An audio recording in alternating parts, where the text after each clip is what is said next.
Je voudrais savoir quelles sont les conséquences pour un salarié qui a cotisé 39 ans à la sécurité sociale, de quitter la sécurité sociale maintenant. Est-ce que ça pourrait entraîner par la suite des problèmes pour les cotisations qui ont été déjà faites, pour la retraite? Et est-ce que vous avez aussi d'autres chiffres à nous donner par rapport aux salariés qui auraient déjà quitté la sécurité sociale, et combien il y en a en France qui ont quitté en tant que salariés, je parle? Je n'ai pas bien compris la fin de votre question. Mais... Je voulais savoir aussi le nombre de salariés, si oui. vous aviez des connaissances. Qui ont quitté la sécurité oui. sociale. Alors, il y en a très peu parce que justement, tous ceux, mais ça c'est une stratégie que nous savions inéluctable et inévitable. Dès le début, nous avons dit que la liberté de la protection sociale se gagnerait par les indépendants parce qu'ils sont maîtres de leur cotisation. Nous savions que pour les salariés ce serait très difficile. Les seuls qui ont quitté sans plus de difficulté la sécurité sociale sont les salariés de leur propre société. Ils détiennent l'argent de leur cotisation, donc ils arrêtent de payer tout simplement, et ils sont exactement comme des indépendants. Les salariés qui, eux, ne sont pas propriétaires de leur société, se heurtent encore maintenant aux difficultés faites par l'URSSAF, et leur employeur ne peut pas non plus leur donner satisfaction parce qu'il est pris entre deux feux. Imaginez qu'un employeur, beaucoup sont d'accord avec nous bien sûr, donne à son salarié le salaire complet, c'est-à-dire qu'il ne lui prélève plus rien et qu'il ajoute la part patronale à son salaire. Si l'URSSAF intente une action contre lui, il pourra se défendre évidemment, mais les entrepreneurs ont bien autre chose à faire que d'avoir des procès de plus avec l'URSSAF, et d'autre part, il risque à un moment ou à un autre de devoir payer deux fois. Alors que, naturellement, ça n'est pas l'objet de la manœuvre. Donc, les salariés, pour l'instant, sont peu nombreux à s'être libérés, mais ils vont l'être beaucoup plus dès qu'ils vont pouvoir s'associer à la plainte que nous allons déposer. Je pense, ça c'est une supposition que je fais, mais qui est fondée sur l'analyse, que toute cette affaire ne va plus durer très longtemps. Parce que l'effet de masse est largement suffisant maintenant pour qu'on fasse exploser le système, et les salariés sont extrêmement demandeurs. Et il y a aussi un élément qui va s'ajouter, qui est absolument fondamental, c'est l'affaire des frontaliers. Vous avez sans doute entendu parler de ce qui se passe avec les frontaliers suisses, enfin français frontaliers avec la Suisse. Le gouvernement veut les assujettir à la sécurité sociale. Alors, au début, il voulait les virer à la CMU, et notre campagne a fait qu'ils ont compris qu'ils ne pouvaient pas le faire, parce que la CMU n'est destinée qu'aux gens qui n'ont pas d'assurance. Donc ils voulaient supprimer les contrats français que tous ont, et qui d'ailleurs sont le plus souvent leur sont fournis par leurs associations de salariés, leurs groupements de frontaliers, qui ont partie liée avec les assureurs. Bon, c'est leur droit, mais enfin, c'est pas une situation très saine. Et donc, le gouvernement va obtenir naturellement des assureurs qui suppriment les contrats. C'est pourquoi nous recommandons à tous les frontaliers de s'assurer en Europe. L'assureur européen n'aura strictement aucune raison d'obéir au gouvernement français, et à partir de ce moment-là, ils échappent à la CMU. Alors le gouvernement nous annonce maintenant, aux environs du 15 octobre, un décret, personne ne sait encore ce qu'il y aura dedans, mais en tout cas ce sera très certainement un décret totalement illégal, puisque on ne peut pas assujettir à la sécurité sociale française des gens qui ne travaillent pas en France. C'est la base même de tous les régimes de sécurité sociale européens. Donc ça va être un truc illégal, mais à la limite ils s'en foutent. Ils vont essayer de gratter quelques dizaines de millions, éventuellement quelques centaines de millions, puis quand ça ne pourra plus, ça s'arrêtera. Après moi le déluge. Il faut que vous sachiez quand même une chose, parce que les technocrates qui nous gouvernent si bien, ce sont des gens qui ont une mentalité très particulière. Moi j'avais un de mes meilleurs amis, c'était un ami d'enfance, donc c'est pas une relation que je me suis faite ensuite dans l'exercice de mes coupables activités, qui était un des plus hauts fonctionnaires français. Et bon, on était copains, on était au lycée ensemble. Quand on était au lycée, il me disait, bah, tu vois, toi tu seras médecin plus tard, et moi je serai directeur d'hôpital et je te ferai chier. Alors je disais, écoute, ta plaisanterie me va droit au cœur, mais on se marrait, quoi. Bon, t'es jeune. Hein. Et donc il est devenu un des plus principaux directeurs au ministère de la Sécurité sociale, avant d'occuper d'encore plus hautes fonctions. Et un jour, comme on discutait, il me disait, oui, ça va servir. Bon, après tout, on s'en fout. Et tous les hauts fonctionnaires raisonnent comme ça. On s'en fout. On fait un truc et après on s'en... Mais oui, ils ne sont pas responsables. Rien ne leur arrive, jusqu'au jour où il y aura quelque chose. Donc, les frontaliers vont avoir un truc bidon qu'on va leur imposer. Les plus lâches d'entre eux vont accepter. Les plus courageux, et ils sont nombreux parce qu'on reçoit un nombre impressionnant de demandes émanant de frontaliers. Je vais d'ailleurs aller faire une réunion dans les prochaines semaines du côté de la Haute-Savoie.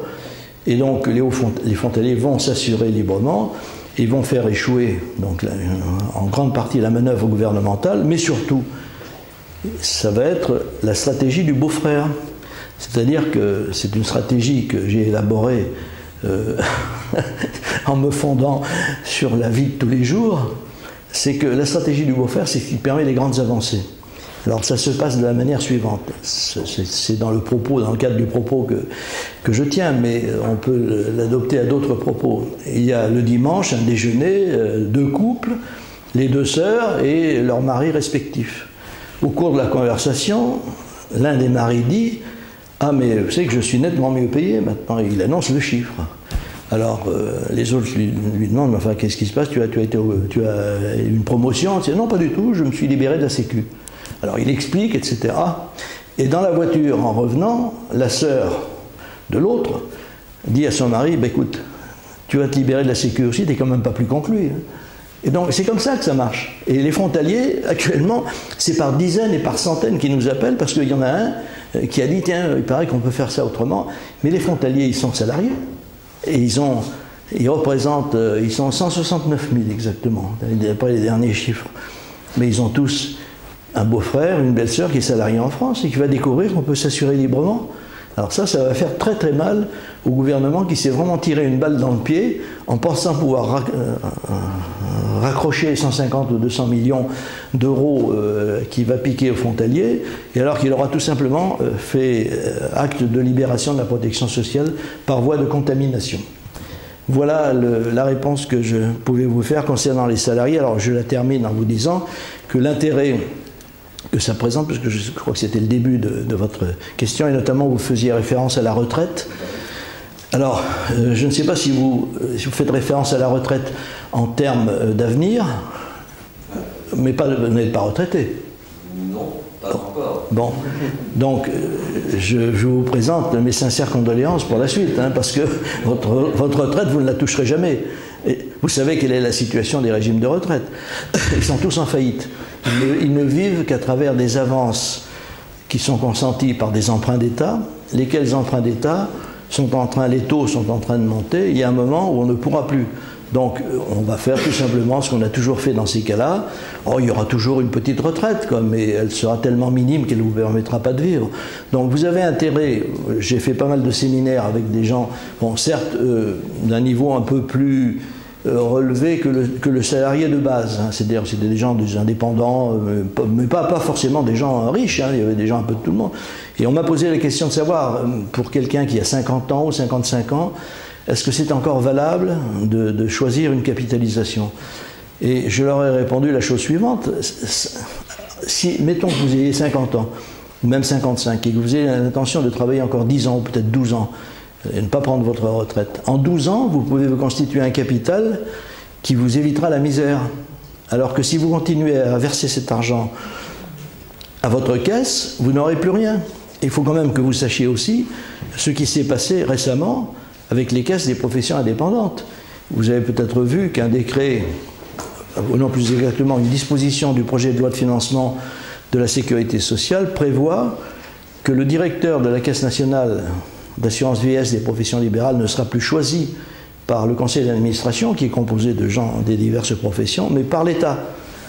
Et que ce personnage aura vocation à régner sur les réserves des retraites, des caisses de retraite.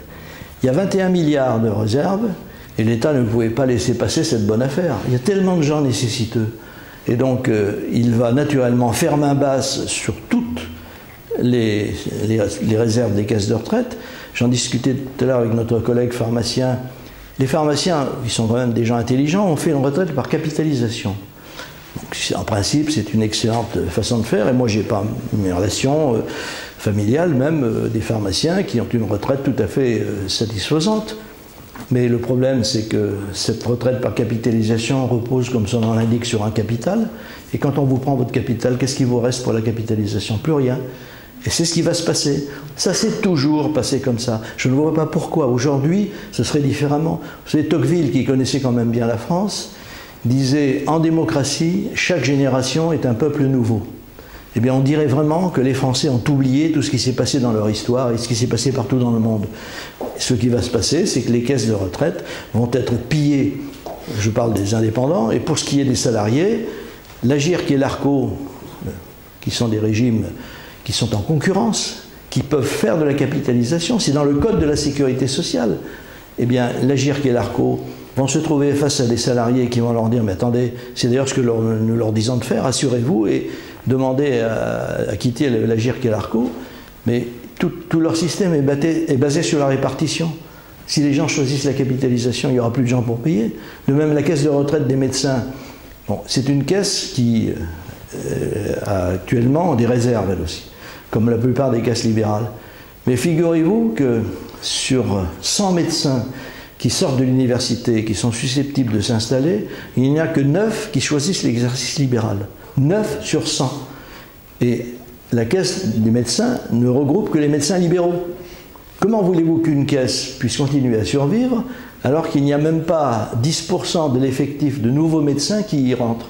Elle est condamnée à mort, sans parler du fait du rapt sur ses réserves. Donc, cher monsieur, si vous pouvez, vous êtes salarié, je suppose, si vous posez la question, si vous pouvez vous libérer, essayez de vous libérer, mais surtout suivez le site, notre site, que ce soit QLSS ou claudereichmann.com, et dans la rubrique MLPS, on vous avisera de l'avancée des plaintes. Vous pourrez vous y associer, ce qui vous permettra aussi, le moment venu, de faire valoir vos droits et que vous les avez exercés, en tout cas, au moins par une action judiciaire qui ne vous coûtera rien d'ailleurs. Hein, ce sera... En tant que salarié, c'est pas si facile que ça, parce que moi je suis rentré d'étranger en 2005. Oui. Et j'étais déjà au courant qu'on n'était pas obligé de se mettre à la sécurité sociale. Oui, mais depuis 2005, on a perdu du temps. Oui, non, mais pour trouver un employeur qui est d'accord de fonctionner comme ça, honnêtement, moi j'ai pas compris. Non, mais vous avez raison, les employeurs ne peuvent pas, tant que nous n'avons pas débloqué généralement l'affaire, l'employeur ne peut pas prendre sur lui, sans prendre un risque démesuré, de donner satisfaction à son salarié. Il faut que le salarié se batte lui-même, avec notre aide bien sûr, et il va pouvoir le faire maintenant qu'une plainte va être déposée, sur ce motif précisément. Car le salarié en question a bien sûr agi sur nos prescriptions et a bien fait valoir tous les arguments que nous avançons, et la plainte va être fondée sur ces arguments, et le résultat va être quand même que au niveau des URSSAF et au niveau de tous ceux qui prescrivent le maintien du monopole, il va y avoir comme une panique. Donc vous pouvez espérer, alors que ça fait depuis 2005 que vous espérez, donc vous allez devoir espérer un peu plus encore.